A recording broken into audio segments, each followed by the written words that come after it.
મૌન એ તમારી જાત પરનો પહેલો વિજય છે.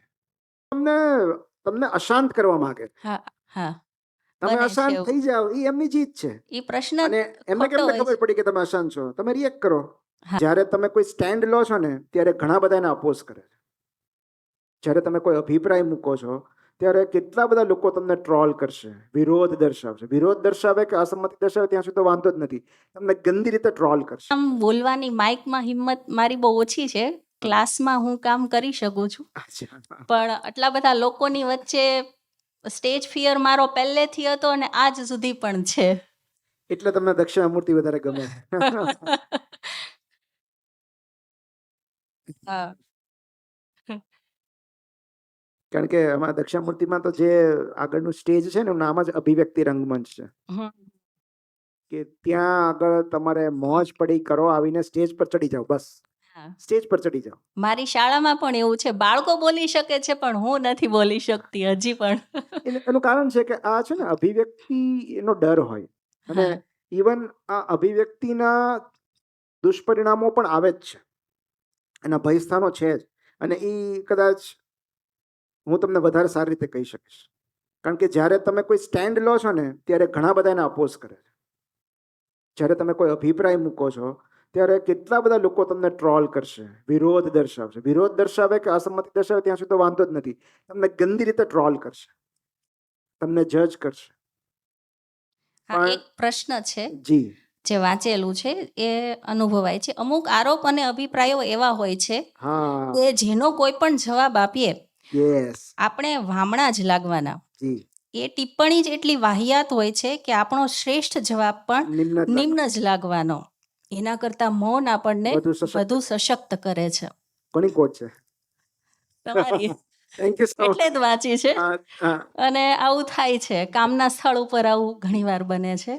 અને ઘરેથી સપોર્ટ પણ કરે છે કે રિએક્ટ નહીં કરવાનું, React નહીં રિએક્ટ કરવાનું. કરશું એટલું એ લોકો વધારે મજા લેશે. જી બિલકુલ આપણે આપણા બિલકુલ. કાર્યમાં જોડાયેલા રહીએ, પણ ઘણી વખત વધારે લાગણીશીલ થઈ જઈએ છે ને ત્યારે પણ એનો ઈ જે લોકો ઈચ્છે છે ને, ત્યાં જે હા લોકોની એવું જીત જ છે ને, એવું જ ઈચ્છે એ છે. લોકો તમને તમને અશાંત કરવા માંગે. હા હા તમે બને છે અશાંત એવું. થઈ જાઓ એ એમની જીત છે. એ પ્રશ્ન અને એમને ખોટો કેમને હોય ખબર છે. પડી કે તમે અશાંત છો? તમે રિએક્ટ કરો. હા સો એટલે જ છે ને, silence is very empowering, very empowering. અને એટલે જ આ જેટલી બધી સ્પિરિચ્યુઅલ રિટ્રીટ છે ને એમાં મૌન રહેવાનું કહે છે. કે તમે મૌન રહી જુઓ 2 દિવસ 3 દિવસ, ભયંકર ઉર્જા તમે અનુભવશો. તમે શબ્દો નથી વેડફતા ને ત્યારે ભયંકર અંદર ઉર્જા ઉત્પન્ન થાય છે. અને એટલે જ્યારે તમે લખતા હો ને ત્યારે બને ત્યાં સુધી તમે માત્ર લખો, બોલો નહીં. કારણ કે એ એક એનર્જી અંદર આવી રહી છે. અને એટલે આ લોકો આટલું બધું મૌન વ્રત ને જે છે વિપશ્યના શિબિર, અલ્ટિમેટલી કે તમે મૌન રહી જુઓ તો ઘણી બધી ઉર્જા જનરેટ થશે. અને એવું કહેવાય છે કે મૌન એ તમારી જાત પરનો પહેલો વિજય છે. તમે જ્યારે અમુક ક્ષણો કે અમુક કલાકો કે અમુક દિવસો તમે મૌન રહી જુઓ છો, તમે જાત ઉપર પહેલો વિજય મેળવ્યો છે. કારણ કે બોલવું એ આપણી વૃત્તિ છે, રિએક્ટ કરવું આપણી વૃત્તિ છે. પણ જ્યારે આપણે મૌનની પસંદગી કરીએ છીએ, ફાઇન. અને મૌન પણ એમ આમ પેલું થઈને નહીં, એમ એટ પીસ રહીને, ફાઇન, બસ મને આ જ મંજૂર છે, મને ગમે છે મૌન. So that is your first victory over self. અને એટલે જ વાંચનનું મહત્વ છે. કારણ કે 3 એવા ગુણધર્મો જે આપણને આપણી જાત પર વિજય અપાવે છે, એવા 3 ગુણધર્મો વાંચનમાંથી મળે છે: મૌન, એકાંત અને એકાગ્રતા. 3 તમને મળી જાય તો પછી કોણ ડિસ્ટર્બ કરવાનું?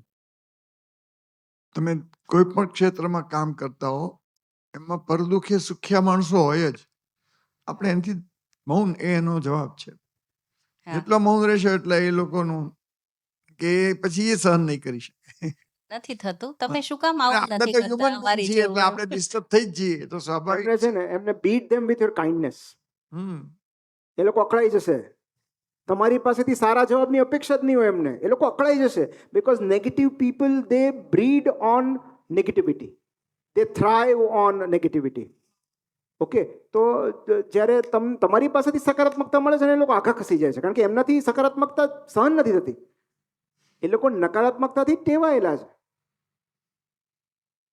સો જ્યારે તમે બહુ સારા બની જાઓ ને ત્યારે આપોઆપ તમે થોડાક એવા લોકોથી આપોઆપ your goodness, your kindness will protect you. એ લોકો આપોઆપ, કારણ કે સી મિઝરી નીડ્સ કંપની. દુઃખી લોકોને, દુઃખી આત્માને કંપનીની જરૂર હોય. એટલે એ લોકો તમને એમના સ્તરે ઢસડી જવાનો પૂરો પ્રયત્ન કરશે. હા, તમે થાય ત્યાં છે. સુધી જાઓ છો કે નહીં, અને પછી પોતાના અનુભવથી તમને હરાવી દેશે, કારણ કે એમાં તો એમનો અનુભવ છે, માસ્ટરી છે. સો બેટર એ છે કે never fight with a pig. Ultimately અને આનંદમાં જ રહેવાનું. યુ બોથ એ વિલ એની ગેટ સજા ધેટ. છે. તમે આનંદમાં રહ્યો એ જ એની સજા છે. હા, હા હા એ સૌથી મોટો જવાબ છે, તમાચો છે, સૌથી શ્રેષ્ઠ બદલો છે. તમે આનંદમાં, તમે મોજ, એઝ ઇફ ઇનસિગ્નિફિકન્ટ લોકો કેટલા બધા એવા હોય છે કે જે વિઘ્ન સંતોષીઓ હોય, જેમનાથી આપણી સફળતા જોવાતી ન હોય, આપણી શાંતિ જોવાતી ન હોય, આપણું સુખ જોવાતું ન હોય, અને એ લોકો કાંકરી ચાળો કરશે જ. પણ જો આપણું લક્ષ્ય બહુ મોટું હોય તો આપણા માટે એ લોકો હંમેશા ઇનસિગ્નિફિકન્ટ જ રહેવાના. અને શુલ્લક લોકોની વાતનું શું ખરાબ લગાડવાનું, મતલબ એ લોકો એટલા મહત્વના જ નથી કે એને કાંઈ રિએક્ટ કરવું પડે એમ. જે લોકો ખરેખર મહત્વના છે એમના રિએક્શન્સ મેટર કરે છે, પણ જે લોકો મહત્વના જ નથી, so nobody can make you feel inferior without your consent. So nobody can insult you without your consent. If you take it તો થાય ને. બુદ્ધે નહોતું કીધું કે તમે મારું અપમાન કરો, પણ હું સ્વીકારું તો અપમાન થાય ને. તમે કોઈ બીજી ભાષામાં કરી જુઓ, ફ્રેન્ચમાં, હું હસતો રહીશ, મને સમજાતું જ નથી તમે શું બોલો છો, તો શેનું અપમાન થયું? આ તો ગુજરાતી સમજાય છે એટલે આપણે આણે આવું કહી દીધું. તો એ તો બધું જે આપણી અર્થઘટન છે એના પર પ્રોબ્લેમ છે ને બધું, બિકોઝ આપણે અર્થઘટન કરીએ છીએ તમે શું કીધું. સો ઇટ ઇઝ લાઈક કે કંઈ વાંધો નહીં, નો પ્રોબ્લેમ. અને જ્યારે આપણને ઇન્ટરનલ ક્લેરિટી હોય ને, અંદરનો અવાજ સ્પષ્ટ સંભળાતો હોય ને, પછી બહારનો અવાજ ગૌણ થઈ જાય. જે કેવું કોને, હું 2 વસ્તુ વધારે ઉમેરી દઈશ એમાં.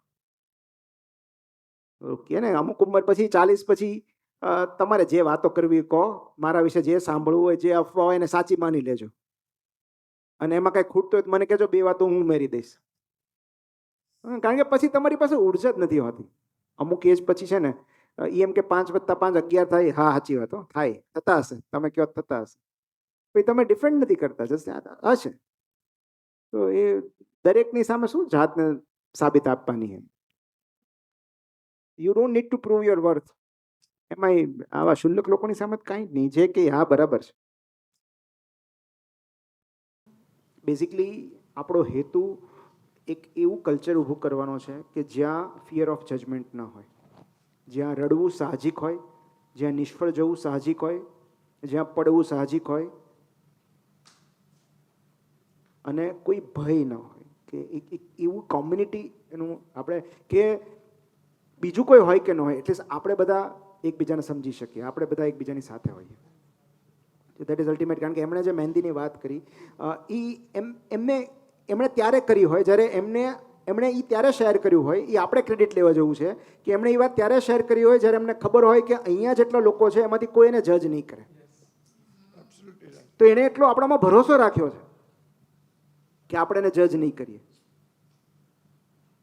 તો and that is the very purpose of this story Sunday, કે ભાઈ જે ઉદારતા એમણે દાખવી છે મારી સાથે, એમના વિદ્યાર્થીઓ સાથે, એ જ ઉદારતાને આપણે આગળ લઈ જવાની છે. કે ભાઈ દેટ ઇઝ ફાઇન, કંઈ વાંધો નહીં, સ્ટાર્ટઅપ ન ચાલ્યું, we can try something new. આ રિલેશનશિપ ન ચાલી, we can try something new. ધીરે ધીરે સાથે લઈને ચાલશું તો નક્કી ક્યારેક તો વહેલા મોડા તો પહોંચી જ જશું. અત્યારે ભાવનગરથી નીકળ્યા છે, કાલે રાજકોટ જશું, પછી વડોદરા જશું, પછી સુરત. હા, તો એ બાય ધ વે સટોરી ઇંગ્લિશમાં આવી રહી છે. યસ, સો ઘણા વખતથી ચાલતું હતું, કારણ કે બહુ જ ડિમાન્ડ હતી કે સટોરીને ઇંગ્લિશમાં લઈ આવવું છે, અને મેં કંઈ એવા એક્ટિવ પ્રયત્નો કર્યા નહોતા, કારણ કે મારો બહુ અનુભવ સારો નથી રહ્યો ઇંગ્લિશ પબ્લિશર સાથેનો. તો એક ડૉક્ટર છે, MBBS છે, જે અત્યારે ફાર્મેક કરી રહ્યા છે, MD એક્ઝામ આપી રહ્યા છે, અમદાવાદના છે, ડૉક્ટર મારુત કરીને. એમનો સામેથી એમણે અપ્રોચ કર્યો કે હું મારું નવું પબ્લિકેશન સ્ટાર્ટ કરું છું, મતલબ નવી પબ્લિકેશન હાઉસ ખોલે છે, ડૉક્ટર છે, તમે જે વાત કરી ને, ઇઝ MBBS, MD ફાર્મેક કરી રહ્યા છીએ, પણ હજી એક્ઝામ બાકી છે, પણ એ કે મારે પહેલાં આ તો કરવું જ છે. તો એમને પુસ્તકોનો ગજબ શોખ છે અને એ કે મારે મારું પબ્લિકેશન હાઉસ શરૂ કરવું છે અને એમાં પહેલું પુસ્તક મારે સટોરી કરવું છે ઇંગ્લિશમાં. તો આ એટલી બધી લ્યુક્રેટિવ ઓફર હતી કે હું ના ન પાડી શક્યો. મેં કીધું નહીં કરીએ આપણે ચોક્કસ, કારણ કે હું પણ રાહ જોતો હતો કે કોણ કે આ યુનિવર્સ ક્યાંકથી સિગ્નલ મોકલશે. તો એ મને મળી ગયા અને ઘણું બધું આગળ વધી ગયું છે. હવે તો થોડું ઘણું બાકી છે પ્રોસેસમાં, પણ very soon story will be out in English.